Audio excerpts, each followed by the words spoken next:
des États-Unis. La deuxième explication, c'est que politiquement et diplomatiquement, ils ont toutes les bonnes raisons de le faire, parce que diplomatiquement, une fois de plus, les négociations avec les Américains à Oman, ils en étaient au 6e round de négociations. Voilà. C'est là que vous commencez à toucher les choses sensibles. Politiquement, ils étaient légitimes à faire des actes de guerre. Mais pour les Occidentaux, il est légitime qu'il n'est que eux qui aient droit d'avoir l'arme nucléaire. Il est normal qu'il n'y ait que eux qui aient l'arme dissuasive. Les autres, vous n'avez pas le droit. Parce que si vous l'avez, comme ça a été dit de la bouche des Otaniens, ça nous empêche de vous attaquer. Thierry Coiffier, notre correspondant aux États-Unis. Est-ce que la France, alors Thierry nous rappelait à l'instant, ça nous expliquait que les États-Unis n'avaient pas réagi officiellement. Est-ce que la France a réagi pour l'instant, Swazik? Pour l'instant, c'est silence radio. Au moment précis où je vous parle, pas de réaction de l'Élysée, pas de réaction non plus du ministère des Affaires étrangères. Alors, ce qui est intéressant, c'est que c'est quand même un sujet sur lequel Emmanuel Macron a planché très récemment. C'était le 2 avril dernier. Il y avait eu un conseil de défense sur l'Iran. C'est rarissime qu'il y ait un conseil de défense sur un pays en particulier à l'Élysée. Preuve que la France s'inquiétait justement de l'embourbement des discussions autour du nucléaire iranien. Alors, je voudrais qu'on nous écoute. Ici, vous avez... Il faut voir ça au-delà de ce que nous voyons là. Et moi, j'ai déjà condamné les Occidentaux. J'ai dit, ils ont toujours fait ce cinéma-là derrière Israël. Comme partout, d'ailleurs, dans le monde, ils sont en recul. Ils veulent imposer une suprématie au Moyen-Orient. Et donc, ils font tous semblant, et je commence à croire aussi de la part de Trump, de soi-disant condamner, refréner, faire semblant qu'ils sont indignés par Israël. Mais de ce que je vois, c'est que les plans d'Israël, comme nous l'avons vu, leur prophétie, je ne sais pas quoi, et en conformité ou en accord avec la volonté de l'Occident de ne pas disparaître, de ne pas sombrer. Et l'une des places fortes qui est en train de se dessiner aujourd'hui dans le monde, c'est le Moyen-Orient. Et nous savons que les Chinois, ils jouent un rôle important. Nous savons aussi que, comment il s'appelle ? La Russie, ils jouent un rôle important.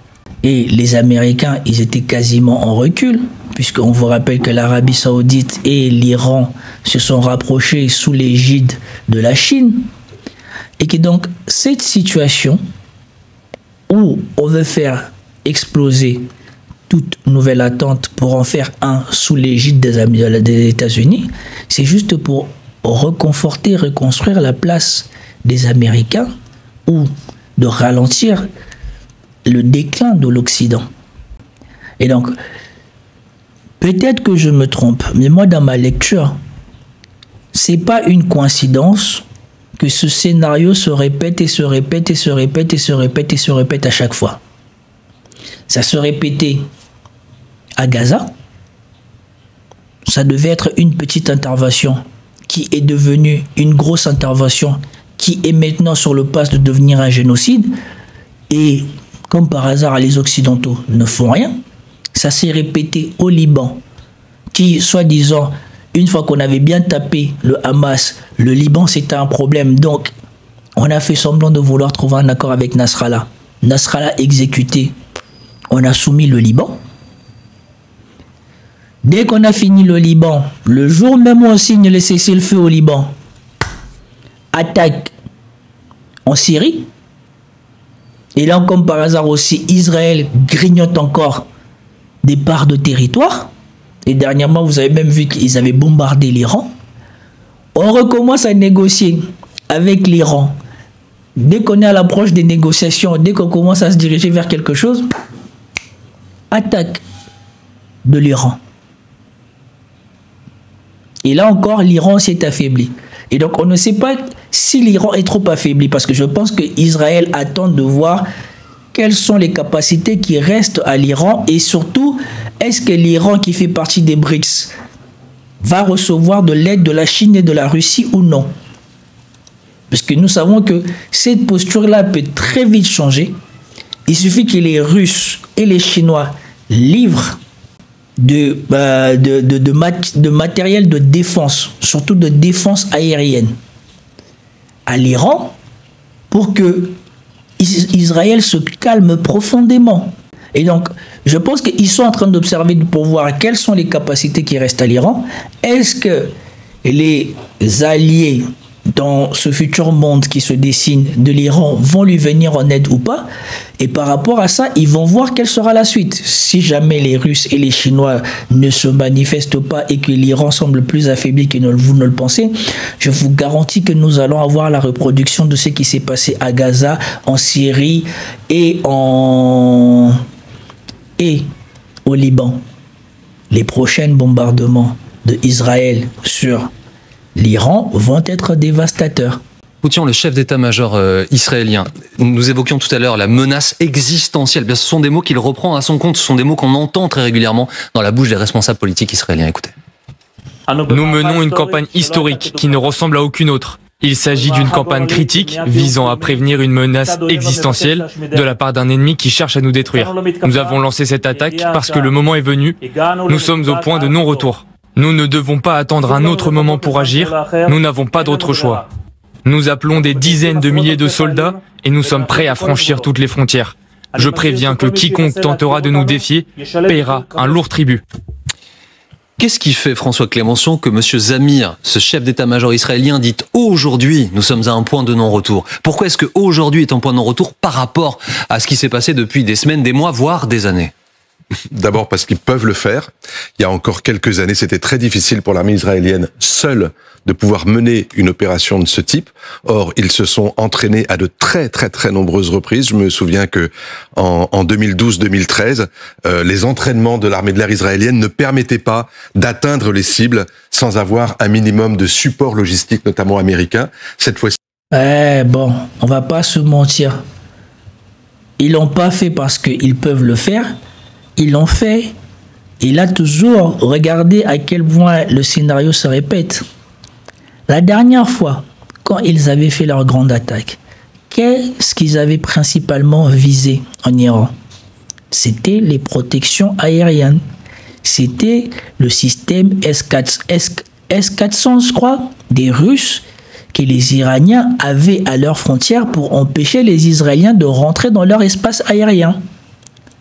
Et on disait que les principaux sites de protection de la défense aérienne iranienne avaient été atteints, touchés.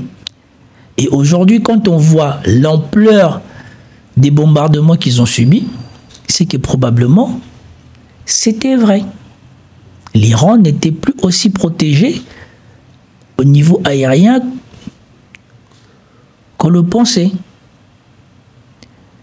Et l'Iran, ce qu'elle n'a pas compris, c'est que quand sa défense a baissé, plutôt que de faire baisser les capacités d'attaque des Israéliens, elle s'est contentée d'envoyer des missiles non chargés, des missiles balistiques qui montraient qu'elle pouvait faire des gros dégâts en Israël, mais sans forcément vouloir faire des dégâts. L'Israël, elle, avait gardé la totale capacité de ses frappes aériennes. Et c'est exactement ce qui se passe. Et avec ce qu'ils viennent de faire là, la prochaine attaque, je peux vous garantir que si jamais l'Iran est affaibli, ça va être la mise au pas de l'Iran en fait. Comme l'a dit le monsieur iranien. Ils font semblant de vouloir négocier avec nous. Par derrière, ils nous enlèvent tout ce qui fait notre force et qui fait qu'on négocie avec nous. Parce qu'en fait, c'est ça qu'Israël a fait à chaque fois, à chaque étape. Ils disent qu'ils veulent négocier avec vous, mais par derrière, ils vous enlèvent toute capacité de pouvoir arriver à la table des négociations avec force. Et c'est exactement ce que Poutine n'a jamais donné en Ukraine. De venir à la table des négociations en ayant laissé à Vladimir Zelensky la possibilité de se surarmer pour que dès qu'il dira non, on aille encore plus fort dans le combat. Poutine, il mate l'Ukraine à chaque fois et c'est toujours lui qui arrive en force sur la table de négociation et c'est toujours lui qui a la main. Et c'est exactement l'inverse de ce que tous ces gens-là ont fait au Moyen-Orient et on voit comment ils l'ont payé. Ils sont capables de le faire de façon autonome. Je précise que les bombes qui ont visé Natanz, qui se trouvent à 50 mètres sous terre, les installations des centrifugeuses, ces bombes-là sont des bombes américaines. Alors donc oui, il y a une participation des États-Unis. La deuxième explication, c'est que politiquement et diplomatiquement, ils ont toutes les bonnes raisons de le faire, parce que diplomatiquement, une fois de plus, les négociations avec les Américains à Oman, ils en étaient au 6e round de négociations. Voilà. C'est là que vous commencez à toucher les choses sensibles. Politiquement, ils étaient légitimes à faire des actes de guerre.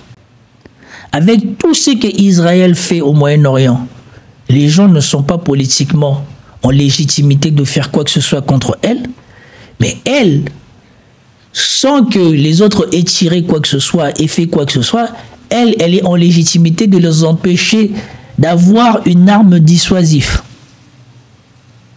Parce qu'on ne va pas se le mentir, le Moyen-Orient, si tu tires sur Israël, il n'y a pas qu'Israël qui sera touché. Il y aura la Palestine, il y aura plein de gens qui seront touchés.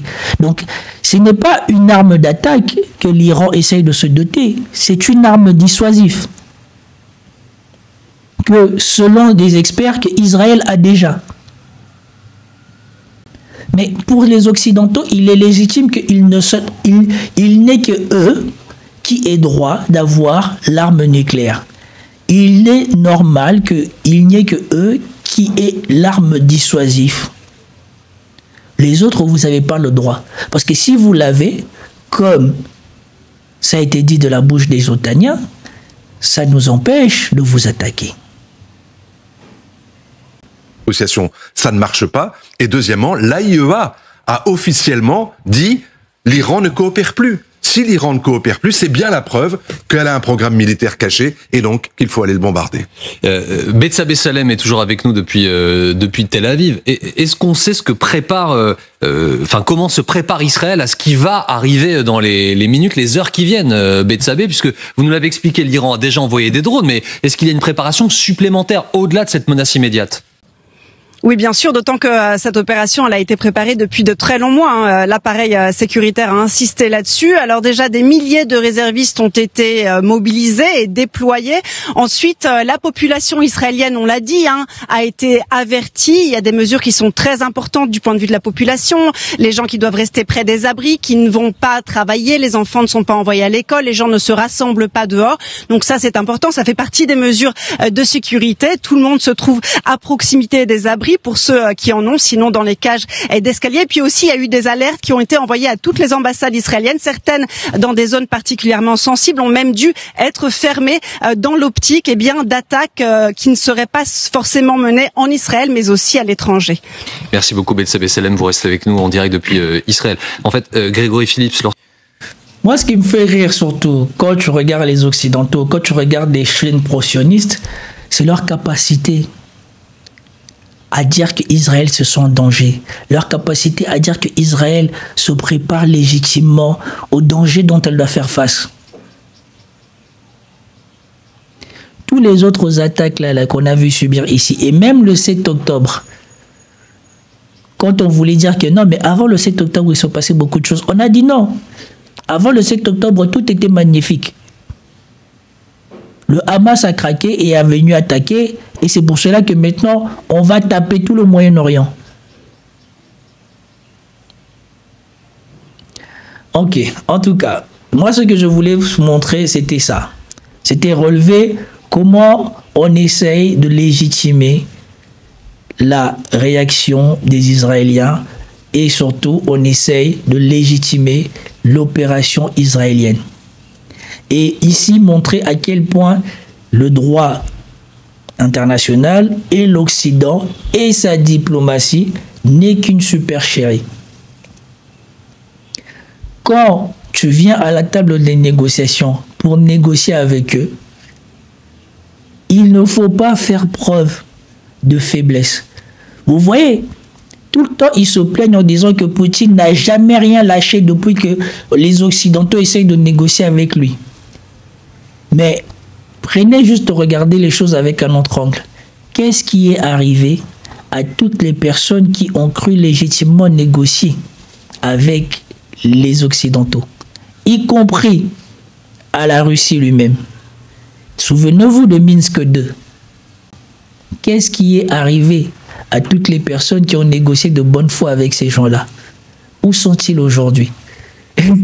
Les Africains, avec le colonialisme, les Indiens d'Amérique, quasiment supprimés, comment on appelle ça là, les aborigènes de Nouvelle-Zélande ou de l'Australie, quasiment finis. Toutes les personnes qui ont négocié dans l'histoire ou qui ont cru négocier de bonne foi avec ces gens-là, c'est eux qui ont disparu.